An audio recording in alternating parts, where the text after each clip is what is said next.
अस्सलाम वालेकुम नाज़रीन, मैं शुएब अली उमरानी ऐं तव्हां ॾिसी रहिया आहियो BR टाइम न्यूज़। सभ खां पहिरियों शामिल कंदासीं हीअ रिपोर्ट।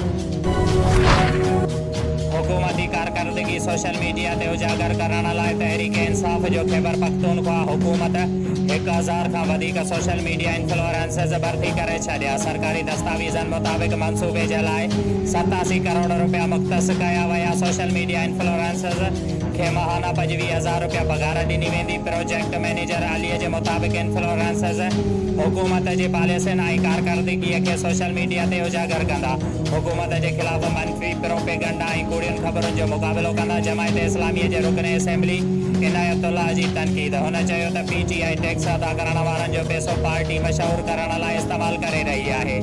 वज़ीर आला जे मामले ख़ुसूसी बैरिस्टर मोहम्मद अली सैफ़ चयो त पहिरियां प्रिंट ऐं इलेक्ट्रॉनिक मीडिया सां अवामी मसइला हुकूमत ताईं पहुचंदा हुया। अवामी मसइला हुकूमत ताईं पहुचाइण लाइ हाणे सोशल मीडिया जो इस्तेमालु कयो पियो वञे। पघारूं बंदि, अलाउंसेस गोल। खैबर पख्तूनख्वा जूं सरकारी यूनिवर्सिटीज़ माली बहरान में घिरी वई। Islamia college, engineering university Gomal, Chitral यूनिवर्सिटियुनि में मुलाज़िमनि खे पघारूं न मिलियूं। जामिया पेशावर जुलाई जे पघारुनि मां कन्वेंस अलाउंस कटे वरितो। इंजीनियरिंग यूनिवर्सिटीअ जे ग्रेड 17 खां 22 ताईं जा मुलाज़िम पघारुनि खां महरूम। घोमल यूनिवर्सिटीअ जे वाइस चांसलर चयो त जामिया हलाइण लाइ 1 अरब रुपया घुर्जनि।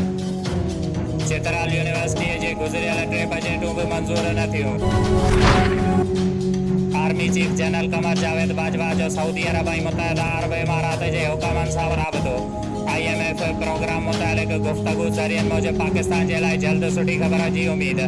Army chief general Qamar Javed Bajwa अमेरिकी नाइब वज़ीर ख़ारजा खे बि IMF खां फंडिंग जे जल्द खां जल्द इजराअ लाइ राबितो कयो।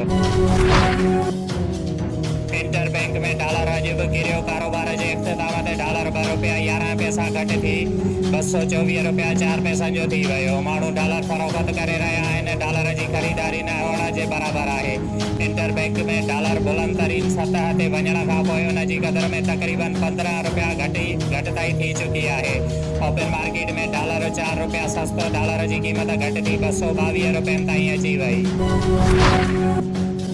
Imran Khan chief election commissioner जो नालो ॾियण वारे न्यूट्रल जो नालो ॿुधाए। नून लीग ऐं पीपल्स पार्टीअ जो मुतालिबो।